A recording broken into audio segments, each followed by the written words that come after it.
The Badgers are number 6 in the nation, but this is a huge game coming up against Nebraska. I don't think we're giving it enough due. Let's talk about Nebraska. Let's talk about this road game. What do the Badgers need to do? You are Locked On Badgers, your daily podcast on the Wisconsin Badgers. Part of the Locked On Podcast Network, your team every day. What is going on, Badger fans? Welcome to Locked On Badgers. Thank you for making this one of your first listens every single day. Cannot tell you how much I appreciate any of you giving us just a little bit of your time as we build this community. So thank you so much for all the everydayers that are with us every single day. Thank you so much. I want to talk really quick because we mentioned this on the show. This is just going to be kind of a quick show. I think we might have a coach's corner later today, another longer show today, but I don't think we really took a second on the show to take stock of the Badgers are number 6 in the country in basketball. Like we talked about, we mentioned it, and then we kind of moved on to something else. That's wild. I mean, just think about where we were last year. And if I had told you next year, this team's going to be number 6 in the country, it's unbelievable. And I've said it before, my favorite teams are the ones that exceed expectations, right? It's teams, and I thought this team would be good coming in this year. I really did. I said top 4 in the Big Ten. That's a really good year, and I think they're blowing past those expectations. We realistically talk now about, are they going to win the Big Ten? And if they split with Purdue, they could. It's incredible. They're only behind UConn, who's really good. I'm going to actually see UConn in person in a couple weeks.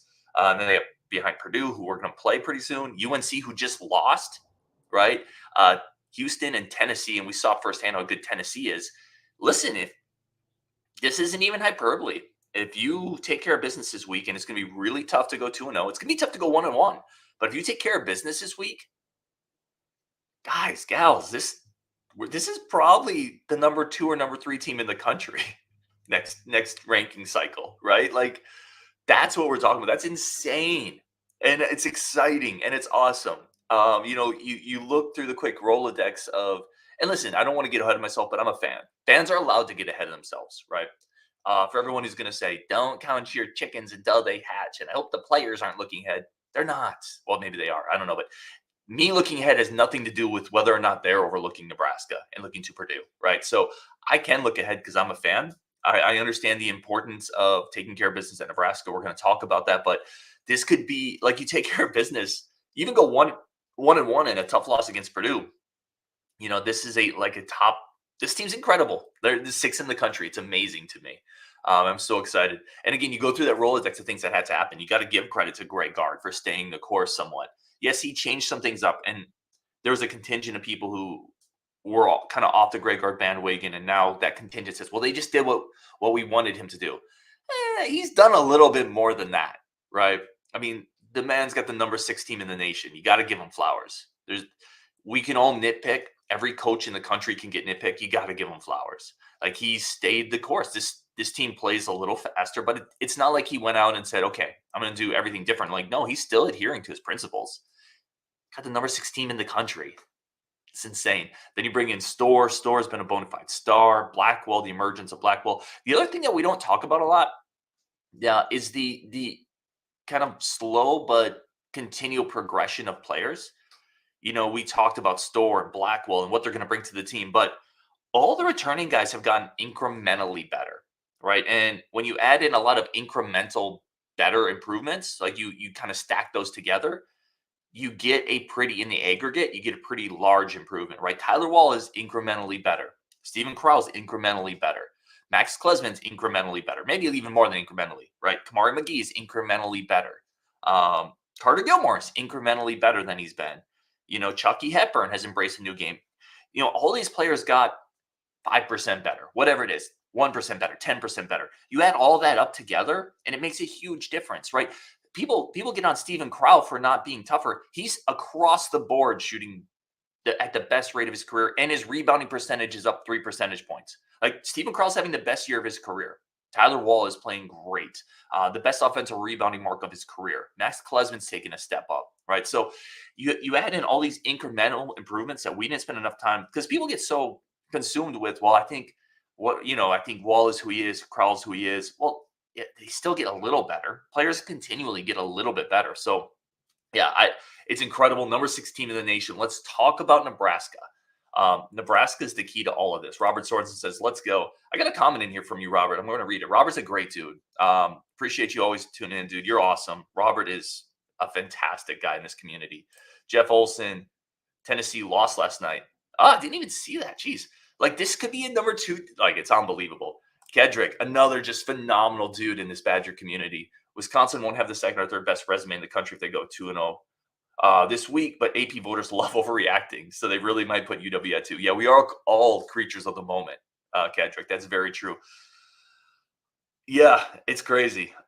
Big Apple Bucky at Lincoln is the definition of a trap game. I want to talk about that because I think I was on with Rajiv and Justin, maybe on this show or another one, I forget, but we were talking about the idea that Nebraska could be a trap game. Justin kind of pushed back because Nebraska is really good at home.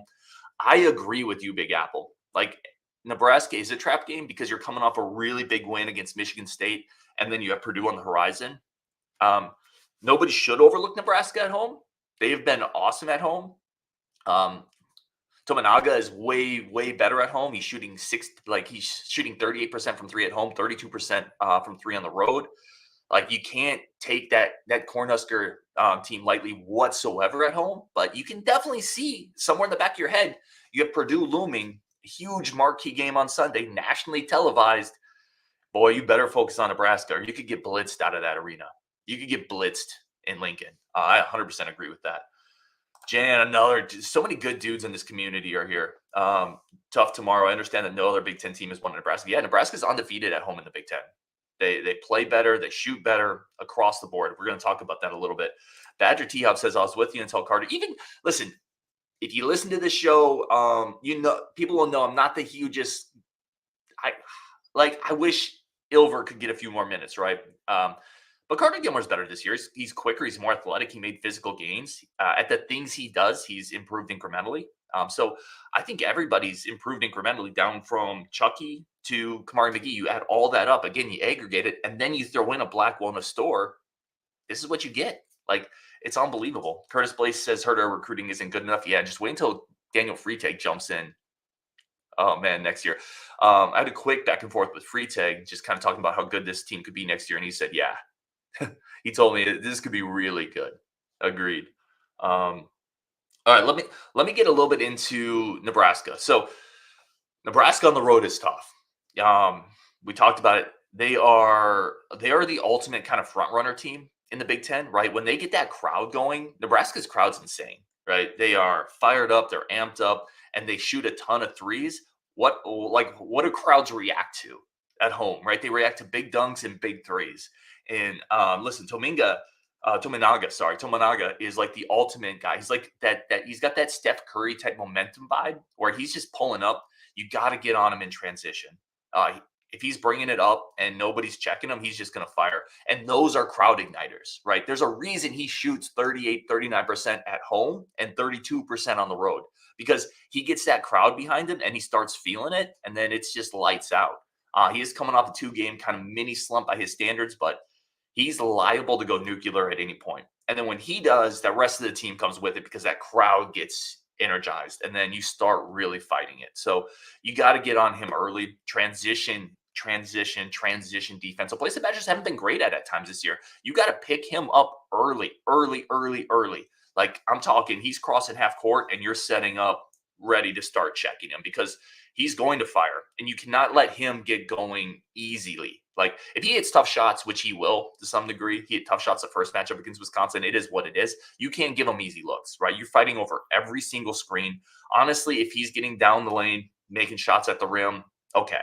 Don't give him threes, right? Make everything tough. And then if he hits a couple of those, he will. But you got to make it tough. They have 6 guys on that team that shoot more than three-point attempts per game.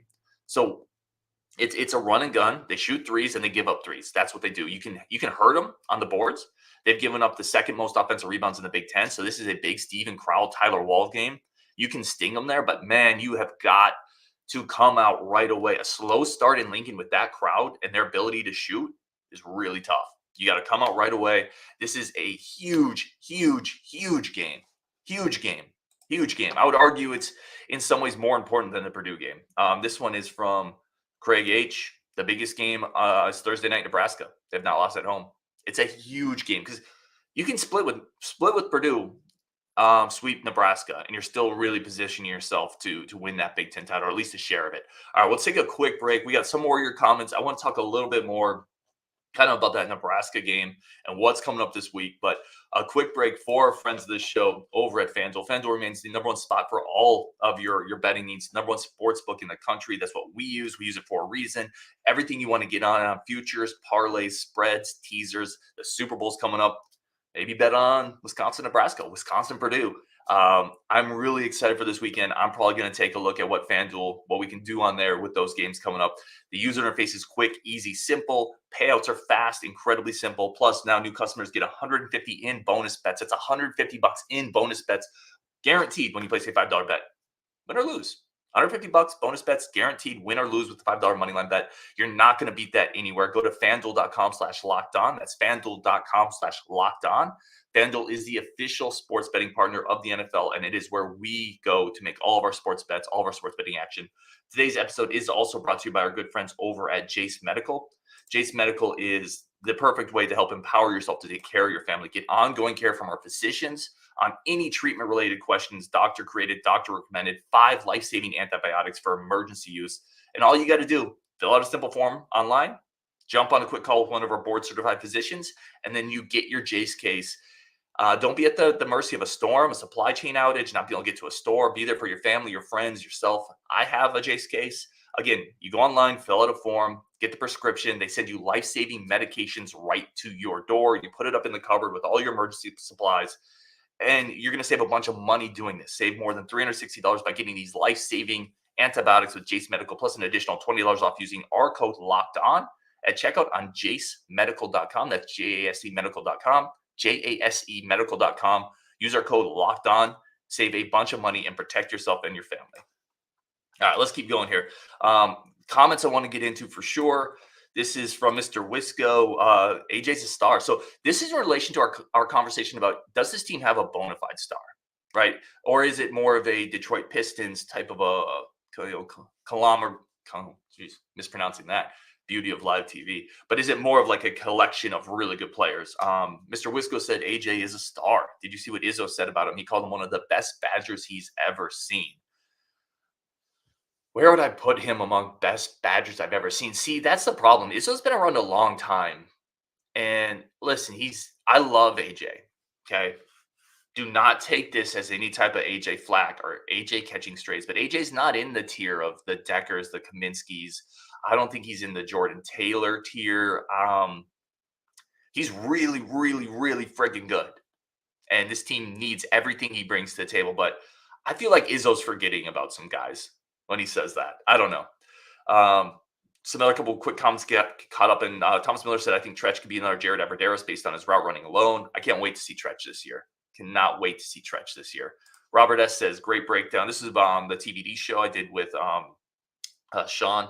He said, glad to hear some positive news about TVD. It might be my lottery mentality, but I'm excited for TVD. You should be excited for TVD if you're a fan, because fans always get excited about someone that has a carrying tool, whether it's baseball, basketball, football, whatever it is. Basketball, a guy with a 40-inch vertical. You're always going to be excited about the potential in the upside there. In baseball, it's a 99-mile-an-hour fastball or it's 80 raw grade power, right? You're going to be excited about those tools. In football, for a quarterback, it's an NFL arm, and he has that. So whether or not it's going to click, you'd be excited. I'm excited. I'm excited to see what he could look like. I'm excited to see what this offense could look like with a better arm. So I'm right there for you.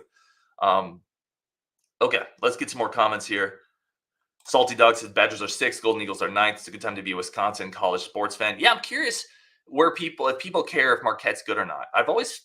I've never hated Marquette as much as I feel like other Badger fans have. Maybe it's because I haven't lived in state in a while.